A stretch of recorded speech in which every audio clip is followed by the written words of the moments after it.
Westminster's biggest parties have been keen to move discussion onto something, frankly, anything, but the cuts that will be needed after the election if we're to get the country's borrowing down to manageable levels. Of course, they could increase taxes instead, but surprise, surprise, they don't want to talk about that either. What do they want to talk about? Well, Labour wanted to talk about crime this morning. The Tories were focusing on bank reform. We all love that subject. While the Lib Dems were highlighting their goal of scrapping university tuition fees.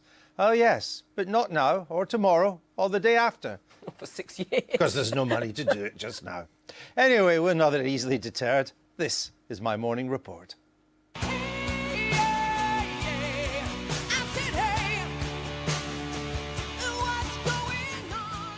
So, beware of Greeks bearing junk bonds. It was always a matter of time before the Greek financial crisis entered the British election of 2010, and now it has.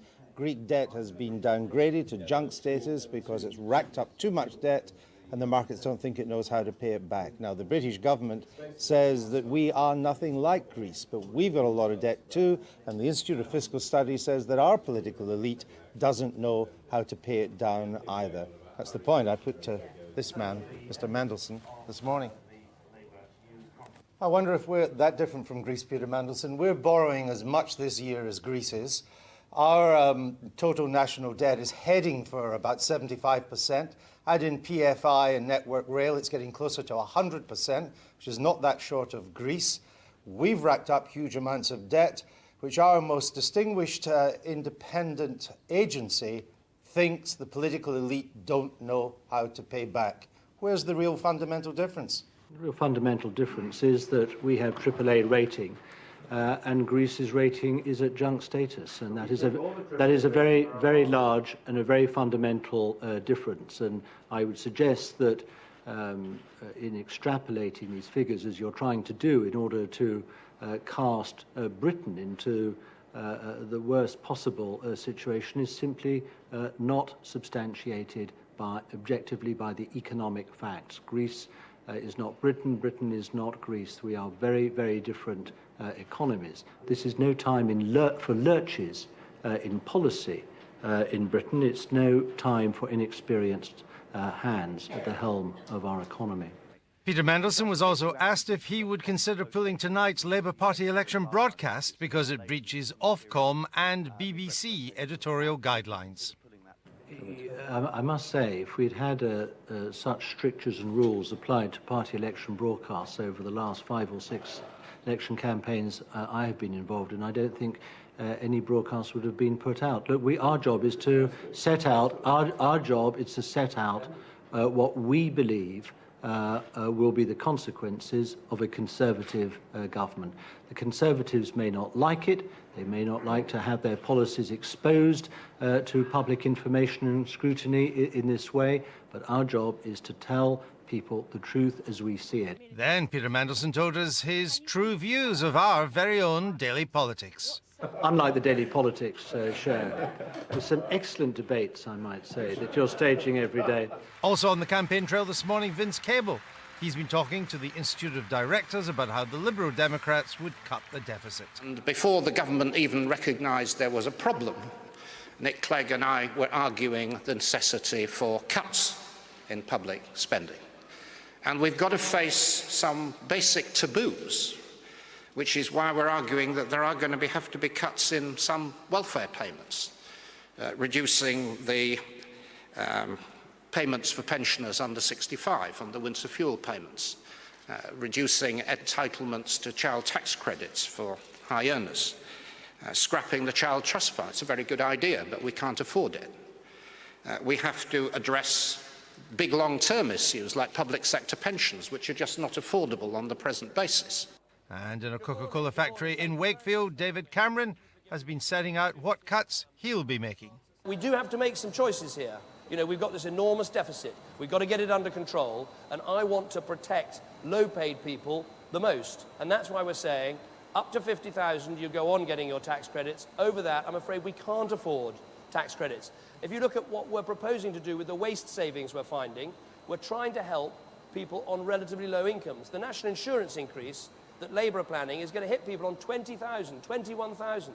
They're going to put up national insurance on every job over £5,700. We think that's wrong. So we say cut the waste. You can't stop all of the national insurance increase. You can't stop the top rate of tax going up, but you can stop the national insurance on hard-working people who are trying to do the right thing for their families. Well, that was David Cameron ending that report from Andrew this morning. And we've been joined now by the BBC's economics editor, Stephanie Flanders. Stephanie, just to go back to the discussion at the beginning with Peter Mandelson, who said Britain is not Greece. But could it happen here? Well, things could always happen here, but I have to say I'm in the strange position of agreeing with Peter Mandelson on this. There's two really big similarities between Britain and Greece. We have an enormous budget deficit. It is almost as large as the Greek deficit, and we both recently won the chance to host the Olympics, which actually in the Greek case actually did play a part in putting them where they are now. But seriously, and I think the markets are looking at this as well, there are some enormous differences. You know, yes, we are vulnerable. If investors around the world start worrying about countries that are borrowing a lot, then of course we're vulnerable to that. But on any kind of scale, our stock of debt is much lower than Greece's. That gives us a bit of time, even though it is going up fast. Crucially also, the average age of our debt, unlike any other government in the world, is actually 12 or 13 years. Now that sounds like a sort of obscure point, but actually it's crucially important. It means we don't have to go to the markets very often to roll over the old debt, that stock of debt. We don't have to ask them for more money to just roll over that debt, which Greece is having to do all the time on top of the new borrowing it's doing. So that means that if there is a sort of loss of market confidence, it would take quite a long time to really hit us in terms of the cost of servicing our debt. And finally, and I think most important of all, because we're not in the Eurozone, any investor out there knows that actually if it came down to it, we wouldn't have the default on our debt, we could just depreciate the currency, and that's in a way where you would see the pressure probably more on the pound than on the cost of our debt. And just briefly, Stephanie, then, are you saying then that the risk of contagion is not that great? Well, there's risk of contagion across the Eurozone, and that is very much what European officials are worried about. And there is risk of a sort of broader sort of run away from governments. If people really start worrying about all governments in the world having a lot of debt that they need to pay off, then that could affect us. But at the moment, funnily enough, actually people are fleeing, if anything, in our direction, not away from us. Stephanie, thank you. And we're now joined by Peter Hitchens, who writes for the Mail on Sunday, where he's widely regarded as the voice of moderation. And another voice of moderation, the Observer's Nick Cohen. Actually, one's a real voice of moderation, but you have to decide which one it is. Welcome to the programme. Nick Cohen, are we beginning to look now at this? I mean, we talk about the cuts that will have to be made after the election. In fact, you could also say the tax rises that will have to be made. Yeah. It could be one or the other, or more likely both. Are we beginning to look at our political elite in this issue the same way as we looked on the MP's expenses? Maybe we will in 6 months' time.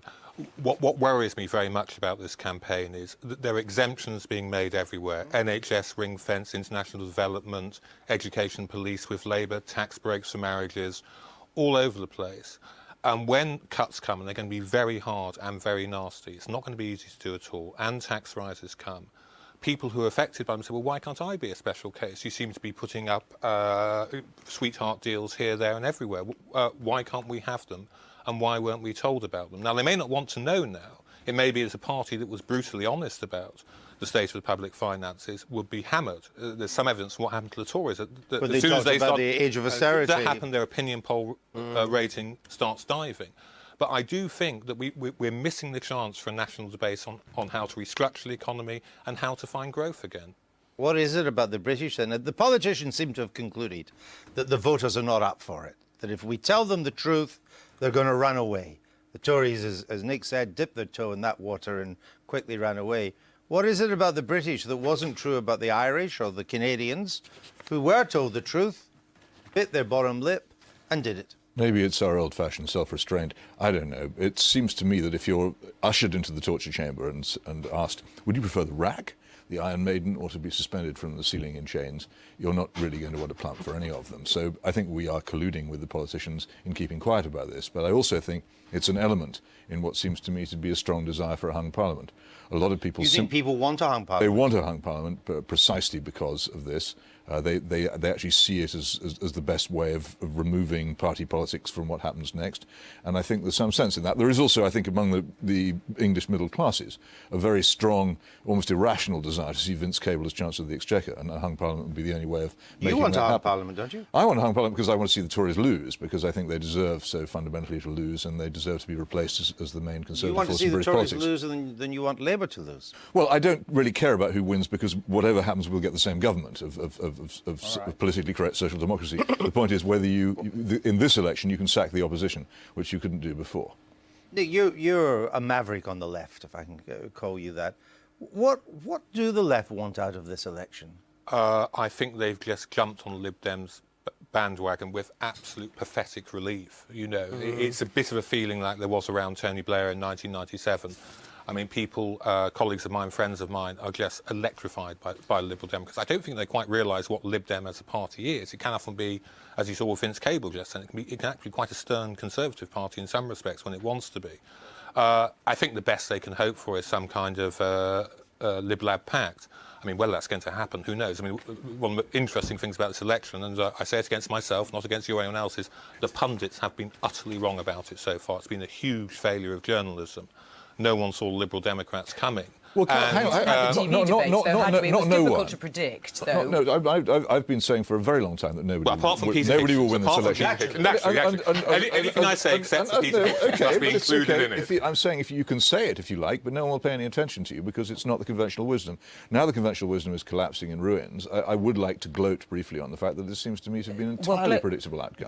Well, really, even before the TV debates. I mean, I think that's what's changed it, and no one could predict the outcome of that. I've been saying it for nearly 7 years. But nobody would win this election. My only point is...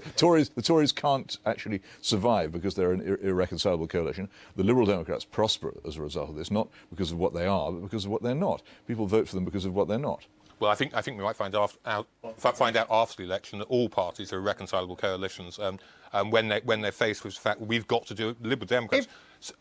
Some Liberal Democrats I know would rather die than do a deal with Conservatives. Indeed. Others would rather die than do a deal with Labour. If we get a result anything like what the polls this morning are saying, which is Tories' largest party, but not an overall majority, Lib Dems come second, but don't get that many seats compared to their share of the vote, Labour comes third, but still gets more seats than the Lib Dems. If we get that, is that going to lead? Are we on the brink of a 21st century realignment of British politics? Maybe. I mean, I do think I believe in constitutional reform. I mean, we've elected House of Lords, more power to local government, all of that. PR? I've never been great on PR, but I think first past the post. If you get a system where you can possibly talk about Labour coming third and still getting most seats, There's nothing wrong with the Constitution. An elected House of Lords would just be another bunch of party placemen. That what really needs reforming is the two dead political parties which have dominated political discourse. And it's very nearly... Are we going to see a realignment? Well, I think it's been waiting to happen since 1982. It nearly happened then, and the Falklands put it off, and I think it's going to happen now.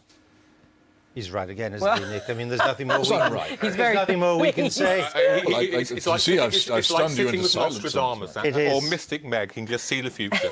Who's going to win the 3:30? You were ahead of your time, Peter. Probably Mystic Meg, I would say, rather than Nostradamus. You wait Gentlemen, and see. thank you.